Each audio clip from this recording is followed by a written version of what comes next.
राधे राधे जी। कैसे हैं आप सभी लोग? आप सभी लोग स्वस्थ होंगे, कुशल मंगल होंगे। आप सभी के स्वास्थ्य और कुशल मंगल की कामना मैं ईश्वर से करती हूँ कि आप सभी लोग स्वस्थ रहें और कुशल मंगल रहें। आज हम बात करते हैं भौतिक सुंदरता की और भीतरी सुंदरता के बारे में। एक व्यक्ति था जो बहुत उसकी बॉडी काठी जो थी बहुत ही अच्छी थी, लेकिन उसका जो चरित्र था थोड़ा सा संदिग्ध था। वह एक लड़की से प्रेम में पड़ जाता है।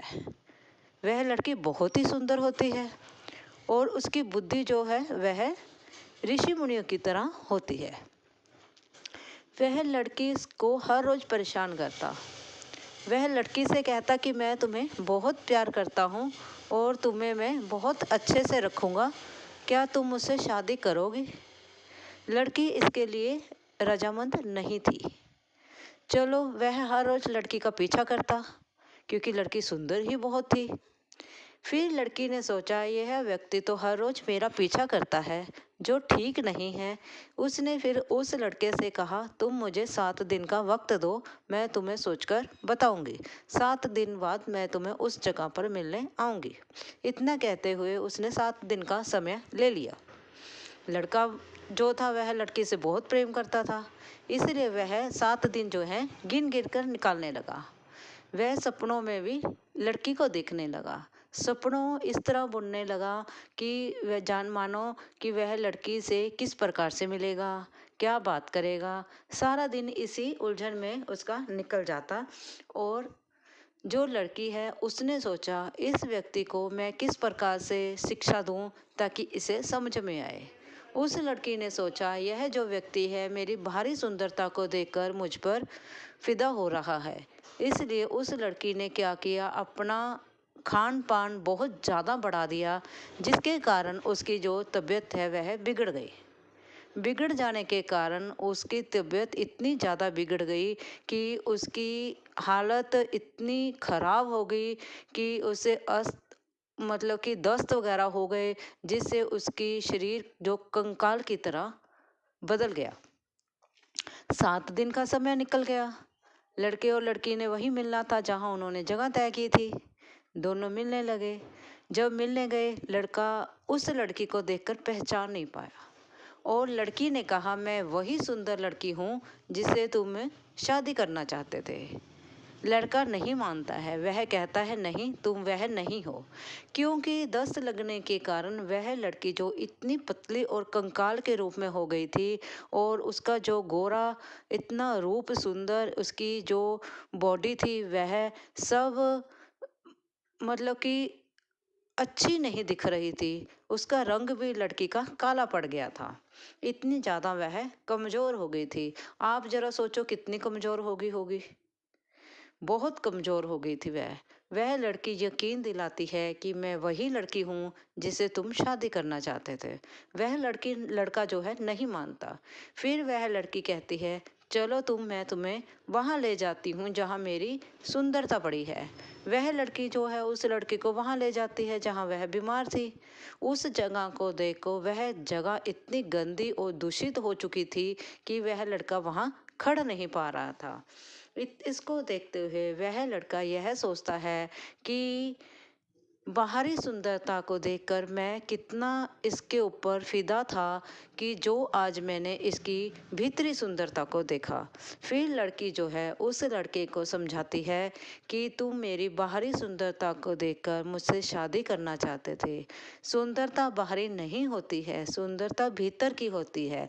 मन के विचार, मन का आत्मा जो है, अपने मन की आत्मा, अपने शरीर की आत्मा, अपने मन के विचार, अपने दिमाग की जो उपज होती है वह सुंदर होती है, ना कि शरीर सुंदर होता है।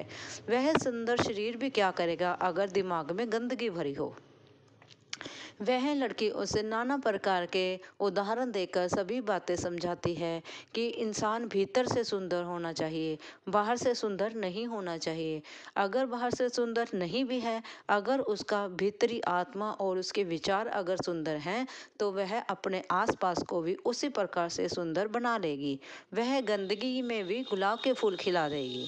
अगर उसका दिमाग और उसकी आत्मा शुद्ध नहीं है तो वह गुलाब के फूलों में भी गंदगी फैला देगी। पाएगी।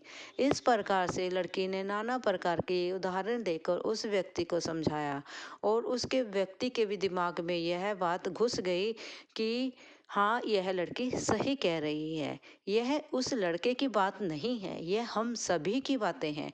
हम सभी ही जो है बाहरी सुंदरता की तरफ भागे चले जा रहे हैं। कई बार हम किसी को देख लेते हैं बाजार में, हम देखते हैं और अपने आप ही हमारे अंदर से निकल जाता है, वाह कितनी सुंदर है या कितना सुंदर है। इस प्रकार से हम जो है बाहरी सुंदरता की तरफ खींचे चले जाते हैं। हम यह नहीं देखते हैं कि बाहर से सुंदर दिखने वाला व्यक्ति जो है अंदर से कैसा होगा। जो हमारे अंदर की खूबसूरती है वह हमारे उन कार्यों में दिखती है जो हम समाज के प्रति करते हैं, जो हम अपने आस पड़ोस के प्रति करते हैं या अपने मोहल्ले और मंदिरों के प्रति करते हैं। उससे हमें पता चलता है कि हम अंदर से कितने सुंदर हैं। अगर हमारे आस पास में हमारे पास में बैठकर कोई भूखा रो रहा है, हम उसे भोजन नहीं दे रहे हैं या उसकी मदद नहीं कर सकते हैं, उस बाहरी खूबसूरती का हम क्या करेंगे। खूबसूरत वह व्यक्ति होता है जो किसी के दर्द महसूस करे और दूसरे की खुशी में अपनी खुशी ढूंढे, उसे कहते हैं अंदर से खूबसूरत व्यक्ति। अगर आने वाली जब आती है जिसको हम बाई कहते हैं, उसके बारे में हम बात करते हैं। एक बार शर्मा जी बर्तन साफ कर रहे थे। बर्तन साफ करते करते उनकी कमर जो है वह दर्द करने लग जाती है। जब उनकी कमर दर्द हो रही होती है, वह बड़ी ही मुश्किल से बर्तन साफ कर रहे होते हैं। उधर से घर के बाहर घंटी बजती है तो शर्मा जी बुड़बुड़ाते हुए घंटी की तरफ, दरवाजे की तरफ चल देते हैं। दरवाज़ा खोलते हैं, वहाँ देखते हैं शर्माइन जो होती है वह आई होती है।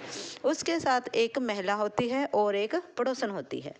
जब वह तीनों घर के भीतर आ जाती हैं तो शर्मा जी कमरे में चले जाते हैं और वह जो शर्माइन होती है वह पड़ोसन को और उस महिला को लेकर रसोई में चली जाती है। कुछ टाइम बाद, कुछ घंटे आधे घंटे बाद जब वह महिला पड़ोसन जो है उस महिला को लेकर वहाँ से चली जाती है, तब शर्मा जी शर्माइन जी से पूछते हैं कि वह औरत कौन थी, क्या वह काम वाली थी, क्या हमारे घर का काम करेगी। शर्मा जी सोच रहे थे अगर कोई काम वाली आ जाए तो अच्छा है, मैं तो बर्तन साफ करता करता थक गया हूँ, इसलिए अब मुझसे बर्तन साफ नहीं होते। लेकिन जो शर्माइन होती हैं वह कहती हैं कि नहीं, वह काम वाली नहीं थी, वह आई तो काम के लिए ही थी। वह तो आज डेमो क्लास देकर गई है, वह देख कर गई है कि इनको किस प्रकार से काम चाहिए।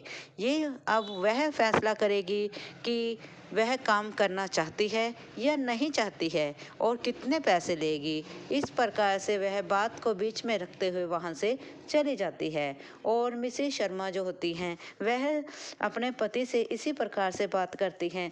तब शर्मा जी जो होते हैं वह सोचते हैं आजकल देखो किस प्रकार का ज़माना आ गया है और काम वाली बाई भी जो है डेमो क्लासेस देती हैं, डेमो लगाती हैं ताकि घर वालों को काम पसंद आएगा या नहीं आएगा। इस प्रकार से वह वहाँ से चले जाते हैं। काम भी उन्हीं के मर्जी का होता है, पैसे भी उन्हीं के मर्जी के होते हैं। इस प्रकार से एक महिला के काम का जो है भाव है वह इस कथा में दिखाया गया है, समझाया गया है कि एक घर की जो महिला होती है वह कितनी अत्यंत जरूरी होती है और घर की महिला की देख रेख और उसकी जो खुशी के बारे में हमें सोचना पड़े, ताकि हम अपने घर की जो महिलाएं हैं उनका हम मान सम्मान करें, उनकी इज्जत करें और उनकी देख रेख करें। हम क्या करते हैं जब महिलाएं घर की कभी बीमार हो जाती हैं, वह खाना नहीं बना पाती हैं, लेकिन फिर भी वह बड़ी ही मुश्किल से अपने आप को खड़ा कर ना पाने के पर भी वह अपने आप से खाना बनाती हैं, अपने बच्चों के लिए, अपने परिवार के लिए खाना बनाती हैं। लेकिन जब इस प्रकार से काम वाली बाई जो है इतने अत्यंत पैसे लेने के बाद भी काम नहीं करती हैं, तब ही उन्हीं महिलाओं की हमें ज़रूरत महसूस होती है और हमें समझ में आता है कि घर की महिलाएं का स्वास्थ्य हमारे लिए कितना ज़रूरी होता है। इसलिए हम सभी सिर्फ यही चाहते हैं, ये नहीं है कि मैं एक महिला होकर महिला की तरफदारी कर रही हूँ, नहीं, यह आज के समाज की ज़रूरत है कि हमें अपने घर की महिलाओं की देख रेख करनी चाहिए, क्योंकि वो घर के कार्य के चलते चलते अपना ध्यान खुद रख नहीं पाती हैं। उनके पास इतना समय नहीं बचता है कि वह अपना खाना पीना या अपना ध्यान रख पाएँ। कोई तो हो, कभी तो हो, जो उसका ध्यान रखे और उसके तरफ अपनी नज़र रखे, ताकि उसने खाना खाया नहीं खाया। अगर वह बीमार पड़ जाएगी, मुश्किल तो पूरे घर को होगी। इसलिए एक ही इंसान के ऊपर जब पूरे घर की जिम्मेवारी होती है, पूरे घर के काम की जिम्मेवारी होती है, तब महिला के पास उतना समय नहीं बचता है कि वह खुद से खाना खा ले। इसलिए उन्हें कुछ समय देना पड़ता है कि भाई तुम भी खाना खा लो। इतना कहते हुए, इतना अगर हम अपने घर की महिलाओं की देख रेख इतना सा ही कर लेंगे, तो हमारे लिए बहुत ही उपयोगी होगा और हमारे घर की महिलाएं स्वस्थ रहेंगी, खुशहाल रहेंगी और खुश रहेंगी, जिससे हमारे घर का माहौल भी स्वच्छ रहेगा, खुश मिजाज रहेगा और हंसी खुशी से हमारे घर का माहौल जो है वह बढ़ेगा फूलेगा। अगर आपको यह मेरी छोटी सी कथा, हम बात करते हैं एक कुत्ते और शेर की। आज आपको एक कुत्ते और शेर की मज़ेदार कहानी सुनाते हैं। एक बार एक कुत्ता जंगल की तरफ निकल जाता है। चलते चलते वह रास्ता भटक जाता है। आगे जाता है तो उसे कुछ हड्डियों की ढेरी नजर आती है और कहीं दूर से उसे शेर नजर आता है जो उसकी तरफ बढ़ रहा होता है। कुत्ता जो है शेर को देखकर सोचता है कि मैं कैसे जंगल में घुस गया हूँ, आगे का रास्ता भी मुझे नहीं पता है और अब यह शेर मुझे खा जाएगा। जब यह शेर मुझे खा जाएगा तब मेरा भी यह इसी प्रकार से एक हड्डियों का ढांचा पड़ा होगा। तो कुत्ता क्या करता है, वह सोचता है अब इस शेर से किस प्रकार से बचा जाए। वह शेर से बचने के लिए कोई तरकीब निकालने की कोशिश करता है। तब उसे हड्डियों को देखकर एक युक्ति आती है। वह सोचता है क्यों ना मैं यहाँ पर बैठ जाऊं। वह शेर की तरफ पीठ कर कर हड्डियाँ को मुंह में डालने की कोशिश करता है। यूं ही वह मुंह में डाल रहा होता है और साथ साथ में जोर जोर से बोल रहा होता है, कितना मज़ेदार शेर है, शेर की हड्डियां भी अद्भुत हैं, जिसको खाने से अलग ही आनंद आता है। आज तो मैंने एक शेर का शिकार कर लिया है। यह सभी बातें जब एक शेर के कानों में जाती हैं, तब वह शेर सोचता है कितना अजीब कुत्ता है जिसने शेर को भी अपना शिकार बना लिया है। इस प्रकार से जब शेर सारी बातें कुत्ते की सुनता है तो वह वहाँ से भाग जाता है। यह सभी बातें पेड़ के ऊपर बैठा एक बंदर सुन रहा होता है। जब वह यह सुन रहा होता है तब वह देखता है कि शेर कुत्ते से डरकर वापस चला गया है। इस प्रकार से जो बंदर होता है वह सोचता है क्यों ना मैं शेर को भड़काऊं और दोबारा यहाँ ले आऊं, जिससे यह कुत्ता मर जाए और मुझे भी हमेशा के लिए इससे छुटकारा मिल जाए। इतना कहते हुए जो शेर है, जो बंदर है सॉरी, वह शेर के पास जाता है और जाकर शेर को यहाँ वहाँ की बहुत सारी बातें बताता है और कहता है कि कुत्ता तो तुम्हें बेवकूफ़ बना रहा है, कुत्ते ने कोई शेर का शिकार नहीं किया है। इतना कहता हुआ जो शेर है वह जोर से गड़गड़ाता है गुस्से में आकर और फिर वह कुत्ते की तरफ वापस मुड़ जाता है।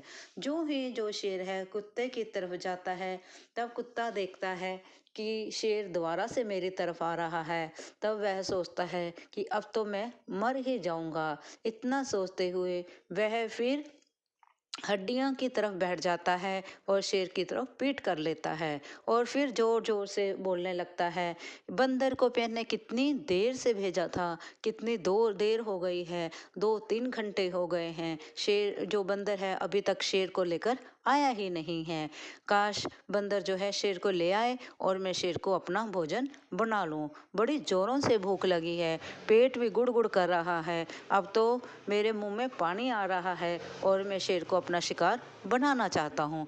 ये सभी बातें जब शेर सुनता है तब वह जोर से गड़गड़ाता है और फिर वह शेर सोचता है कि यह कितना अजीब सा कुत्ता है जो शेर को भी भोजन बना लेता है। यह सभी बातें सुनकर जो शेर है दुम दुमाकर भाग जाता है। इस प्रकार से उस कुत्ते ने जो है शेर से अपनी जान बचाई और बंदर को भी सबक सिखाया। इस प्रकार से हमें भी अपनी किसी भी परिस्थिति में घबराना नहीं होता, हमें भी डटकर मुकाबला करना होता है। अपना आत्मविश्वास अगर हम खो देते हैं तभी तो हम मर खा जाते हैं।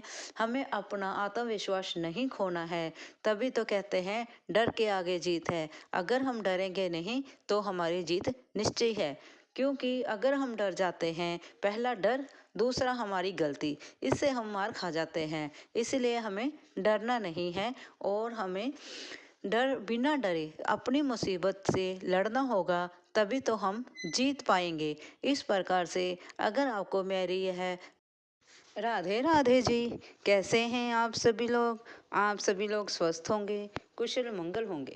आप सभी के स्वास्थ्य और कुशल मंगल की कामना मैं ईश्वर से करती हूँ कि आप सभी लोग स्वस्थ रहें और कुशल मंगल रहें। जैसे कि आप सभी जानते हैं कि आज गोप अष्टमी है, यानी कि आज गौ माता वाली अष्टमी है। आज कृष्ण पक्ष की आज अष्टमी गोपाल अष्टमी मनाई जाती है, जो भगवान श्री कृष्ण जी के नाम से जोड़ी जाती है। भगवान श्री कृष्ण जी जो गायों से और उनके बछड़ों से अत्यंत ही प्रेम किए करते थे, उनके लिए यह अष्टमी मनाई जाती है। माना जाता है कृष्ण समय से ही यह गोपाल अष्टमी शुरू हुई थी। कहा जाता है, हमें नहीं पता है, आपको भी नहीं पता है, हमने भी सुनी सुनाई बातें हैं, ये पढ़ी पढ़ाई ग्रंथों की बातें हैं कि पढ़ा है कि इंद्र देव को सालाना भेंट चढ़ाई जाती थी। ब्रिजवासी जो है इंद्र देव को सालाना भेंट चढ़ाते थे। उसको रोकने के लिए भगवान श्री कृष्ण जी और अन्य ब्रिजवासियों ने उनका विरोध किया, जिसके कारण इंद्रदेव जो क्रोधित हो गए थे और उन्होंने खूब बारिश की। यह बारिश हफ्ता भर मतलब 8 दिन के लगभग चलती रही और तब भगवान श्री कृष्ण जी ने अपनी कनिका उंगली पर गोवर्धन पर्वत को उठाकर ब्रिजवासियों की रक्षा करी थी। और तब से ही वह दिन अष्टमी थी, जिस दिन जो इंद्रदेव थे वह हार मानने थी और जिस दिन बारिश रुकी थी तब उस दिन अष्टमी थी। वह अष्टमी आज गौ अष्टमी के नाम से जानी जाती है।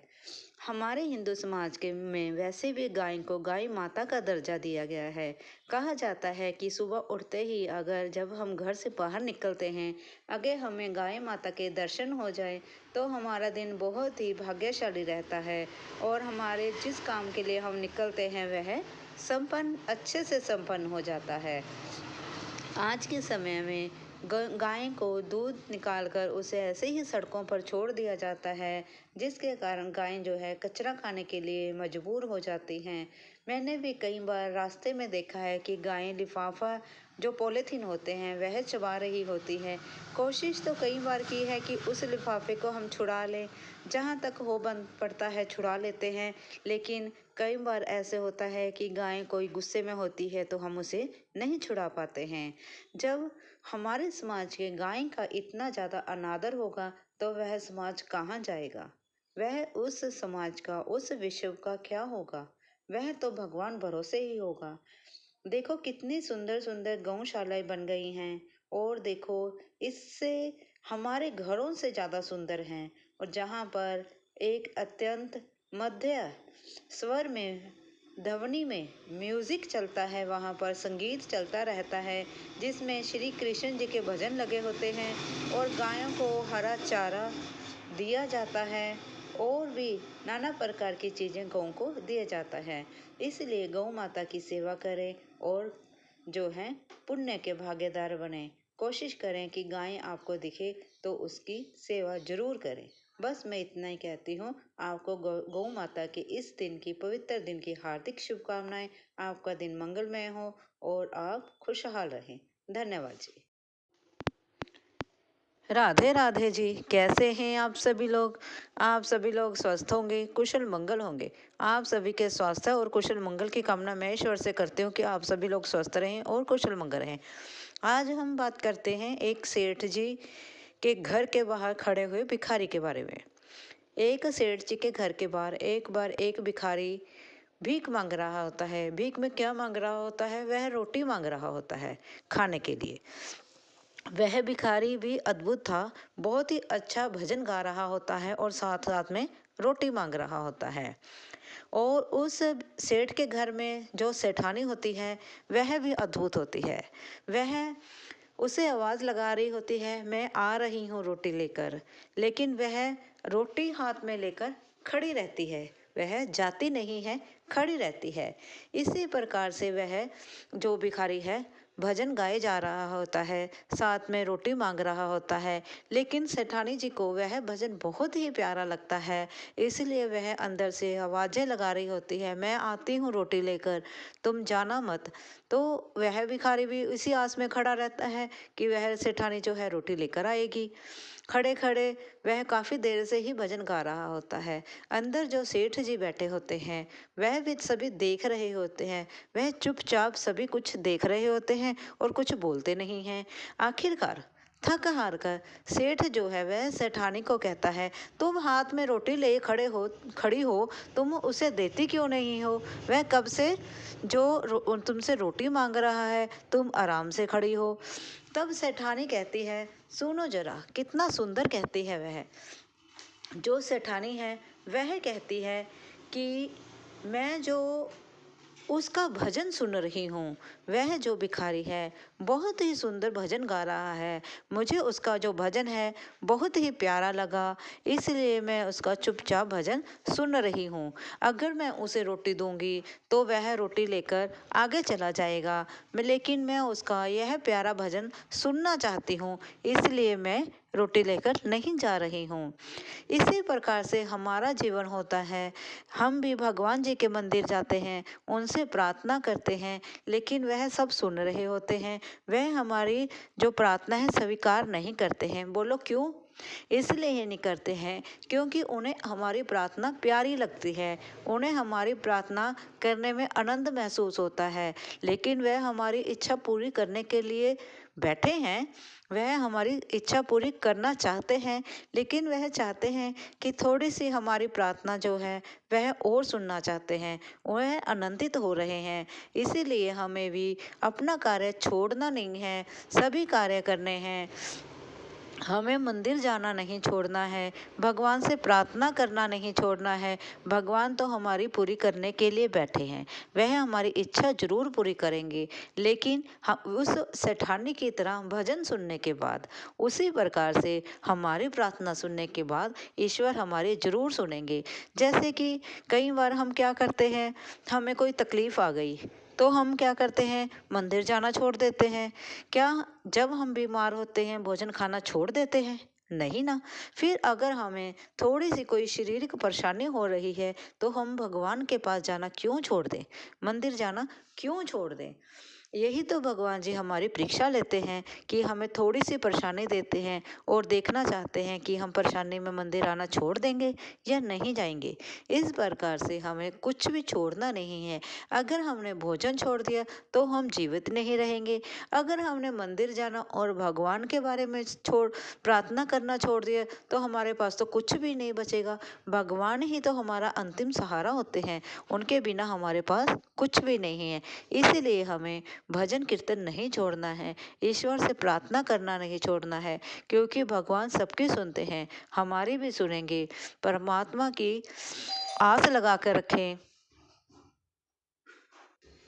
और भगवान हमारी जरूर सुनते हैं। और फिर सेठानी जो है उस भिखारी को आदर सहित बिठाती है और प्रेम पूर्वक उसे भोजन खिलाती है। उसी प्रकार ईश्वर है, जब वह हमारी प्रार्थना सुनकर अत्यंत प्रसन्न हो जाएंगे, आनंदित हो जाएंगे, तो वह हमारी सारी मनोकामनाएं, हमारी सारी इच्छाएं पूरी करेंगे और हमें अपने चरणों से लगा लेंगे।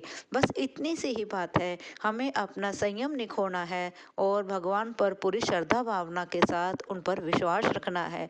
वह कभी भी अपने संतान के साथ बुरा नहीं करते हैं, वह हमारी सदा ही रक्षा करते हैं। एक ना एक दिन तो ईश्वर को हमारा हाथ पकड़ना ही पड़ेगा। उनको हाथ पकड़ने के लिए हमने मजबूर कर देना है। इसलिए भगवान से अत्यंत प्रेम करें, उस पर विश्वास रखें। और अगर आपको यह मेरे चंद शब्द अच्छे लगे हों तो प्लीज़ लाइक और सब्सक्राइब करें और प्रेम से बोलें राधे राधे, राधे राधे।